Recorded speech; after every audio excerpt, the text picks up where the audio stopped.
नमस्कार साथियों, स्वागत है आपका हमारे YouTube चैनल में। आप छत्तीसगढ़ की किस जगह से हमारे समाचार सुन रहे हैं, कृपया कमेंट बॉक्स में लिखकर हमें जरूर बताएं। रायपुर से प्रस्तुत हैं छत्तीसगढ़ के प्रादेशिक समाचार। समाचारों के साथ मैं रजनी शुक्ला। पहले मुख्य समाचार। भारत ने सूडान में फंसे अपने नागरिकों को वापस लाने के लिए अभियान कावेरी की शुरुआत की है। प्रधानमंत्री नरेंद्र मोदी ने कहा कि केंद्र सरकार देश में पंचायती राज प्रणाली को मजबूत करने के लिए लगातार काम कर रही है। राष्ट्रीय पंचायती राज दिवस पर नई दिल्ली में छत्तीसगढ़ की 2 पंचायतों को राष्ट्रीय पुरस्कार से नवाजा गया और रायपुर के ट्रिपल आईटी और दुर्ग के हेमचंद्र यादव विश्वविद्यालय में आयोजित हुआ दीक्षांत समारोह। विद्यार्थियों को दिए गए स्वर्ण पदक और उपाधियां। अब समाचार विस्तार से। भारत ने सूडान में फंसे अपने नागरिकों को वापस लाने के लिए अभियान कावेरी की शुरुआत की है। विदेश मंत्री डॉक्टर एस जयशंकर ने ट्वीट संदेश में बताया है कि लगभग 500 भारतीय सूडान बंदरगाह पहुंच गए हैं और अधिकांश रास्ते में हैं। उन्होंने कहा कि भारतीय जहाज और विमान नागरिकों को स्वदेश लाने के लिए तैयार है। विदेश मंत्री ने कहा कि भारत सरकार सूडान में अपने नागरिकों की सहायता के लिए प्रतिबद्ध है। प्रधानमंत्री नरेंद्र मोदी ने कहा है कि वर्ष 2014 के बाद पंचायतों के लिए आवंटित बजट बढ़ाकर 2 लाख करोड़ रुपए से अधिक कर दिया गया है। पहले इस मद में आवंटन 70,000 करोड़ रुपए से भी कम था। कल मध्य प्रदेश के रीवा में राष्ट्रीय पंचायती राज दिवस पर श्री मोदी ने कहा कि सरकार देश में पंचायती राज प्रणाली को मजबूत करने के लिए लगातार काम कर रही है। प्रधानमंत्री ने कहा कि हर सिर पर छत और हर गरीब के लिए घर के लक्ष्य के साथ प्रधानमंत्री आवास योजना के बेहतर भविष्य का सपना साकार कर रही है। राष्ट्रीय पंचायती राज दिवस के अवसर पर राष्ट्रपति द्रौपदी मुर्मू की अध्यक्षता में नई दिल्ली में आयोजित कार्यक्रम में छत्तीसगढ़ की 2 पंचायतों को राष्ट्रीय पंचायत पुरस्कार से सम्मानित किया गया। यह पुरस्कार सरगुजा जिले की जनपद पंचायत लुंड्रा की ग्राम पंचायत नागम और धमतरी जिले के नगरी के ग्राम सांकरा को दिया गया। ग्राम पंचायत नागम के सरपंच भंडारी राम पैकरा तथा ग्राम पंचायत सांकरा की सरपंच शशि ध्रुव ने केंद्रीय मंत्री पंचायत और ग्रामीण विकास गिरिराज सिंह के हाथों यह पुरस्कार ग्रहण किया। ग्राम पंचायत नागम को गरीबी उन्मूलन और आजीविका संवर्धन श्रेणी में तथा सांकरा को स्वस्थ पंचायत थीम में पुरस्कृत किया गया है। उल्लेखनीय है कि पूरे देश में विभिन्न क्षेत्रों में उल्लेखनीय कार्यों के लिए 43 ग्राम पंचायतों को पुरस्कार दिए गए। प्रधानमंत्री के मन की बात कार्यक्रम की इस महीने 100वीं कड़ी पूरी हो रही है। इस अवसर पर आज सुनते हैं मन की बात की 82वीं कड़ी में प्रधानमंत्री के विचार, जिनमें उन्होंने आदिवासी नेता भगवान बिरसा मुंडा के बारे में चर्चा की। अपनी संस्कृति, अपने जंगल, अपनी जमीन की रक्षा के लिए संघर्ष किया। वो धरती आबा ही कर सकते थे। उन्होंने हमें अपनी संस्कृति और जड़ों के प्रति गर्व करना सिखाया। विदेशी हुकूमत ने उन्हें कितनी धमकियां दी, कितना दबाव बनाया, लेकिन उन्होंने आदिवासी संस्कृति को नहीं छोड़ा। प्रकृति और पर्यावरण से अगर हमें प्रेम करना सीखना है तो उसके लिए भी धरती आबा भगवान बिरसा मुंडा हमारी बहुत बड़ी प्रेरणा है। नया रायपुर स्थित doctor Shyama Prasad Mukherjee triple IT में कल तीसरा दीक्षांत समारोह आयोजित किया गया। समारोह में राज्यपाल विश्वभूषण हरिचंदन और मुख्यमंत्री भूपेश बघेल शामिल हुए। इस दौरान मुख्यमंत्री सहित अन्य अतिथियों ने विद्यार्थियों को मेडल और डिग्री प्रदान की। ट्रिपल आईटी के 3 विद्यार्थियों को पीएचडी, 15 विद्यार्थियों को एमटेक और 113 विद्यार्थियों को बीटेक की उपाधि दी गई। अपने संबोधन में राज्यपाल ने ट्रिपल आईटी द्वारा कृषि, वानिकी और ग्रामीण विकास के क्षेत्र में किए जा रहे अनुसंधान के प्रयासों की सराहना की। वहीं मुख्यमंत्री ने कहा कि विद्यार्थी अपने ज्ञान और कौशल का उपयोग राज्य और देश के निर्माण में करें। वहीं दुर्ग स्थित हेमचंद्र यादव विश्वविद्यालय का पहला दीक्षांत समारोह भी कल आयोजित किया गया। दीक्षांत समारोह में 126 छात्र छात्राओं को स्वर्ण पदक और 13 शोधार्थियों को पीएचडी की उपाधि दी गई। समारोह में मुख्यमंत्री भूपेश बघेल के साथ ही पद्मश्री उषा बारले को डॉक्टरेट की मानक उपाधि प्रदान की गई। रायपुर जिले के चंदखुरी में आयोजित 3 दिवसीय माता कौशल्या महोत्सव का समापन कल मुख्यमंत्री भूपेश बघेल की उपस्थिति में हुआ। इस दौरान देश के मशहूर गायक पद्मश्री कैलाश खेर ने भक्तिमय गीतों की मनमोहक प्रस्तुति दी।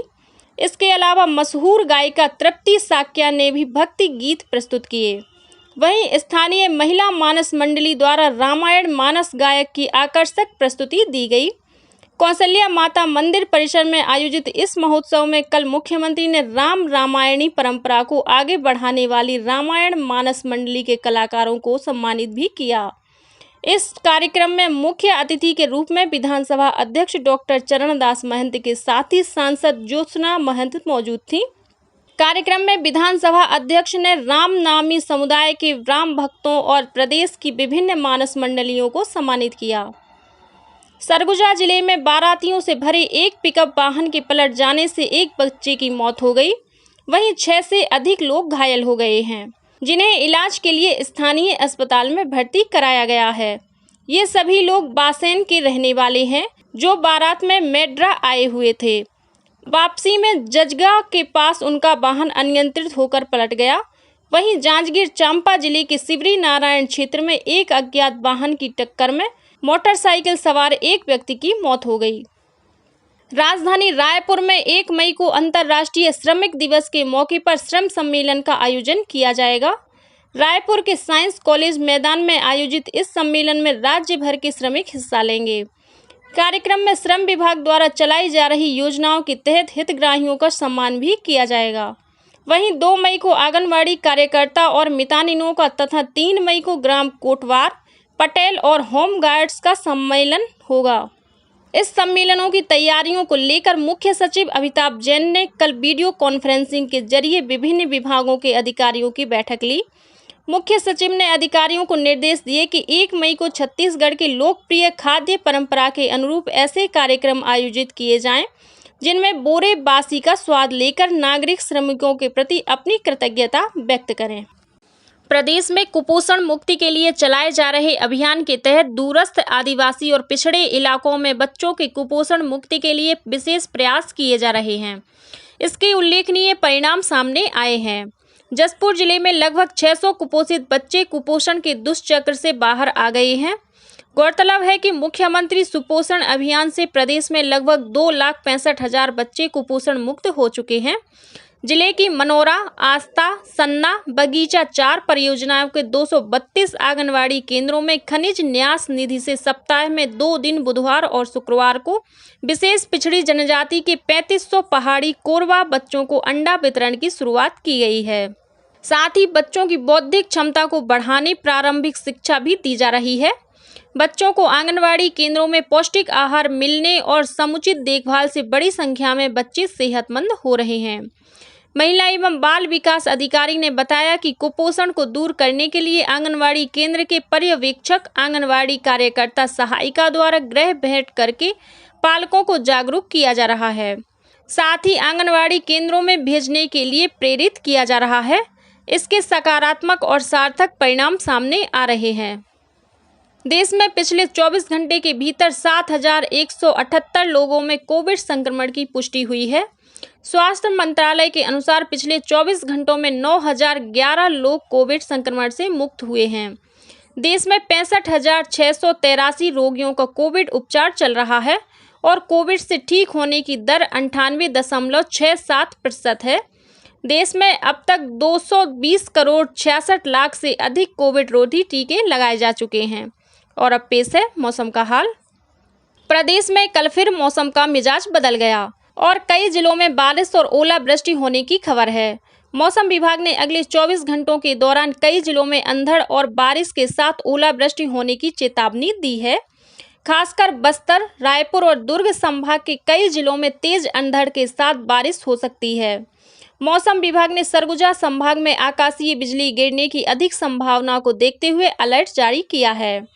मौसम वैज्ञानिक HP चंद्रा ने बताया कि बंगाल की खाड़ी की ओर से प्रदेश में प्रचुर मात्रा में नमी युक्त हवा आ रही है। इसके कारण अगले 24 घंटों के दौरान प्रदेश के कुछ स्थानों पर हल्की से मध्यम बारिश हो सकती है। वहीं 1-2 स्थानों पर गरज चमक के साथ अंधड़ चलने, वज्रपात होने तथा ओलावृष्टि की भी आशंका है। इस बीच गरियाबंद जिले के भिलाई गांव में आंधी तूफान के साथ आकाशीय बिजली गिरने से एक महिला सहित 3 बच्चे घायल हो गए हैं।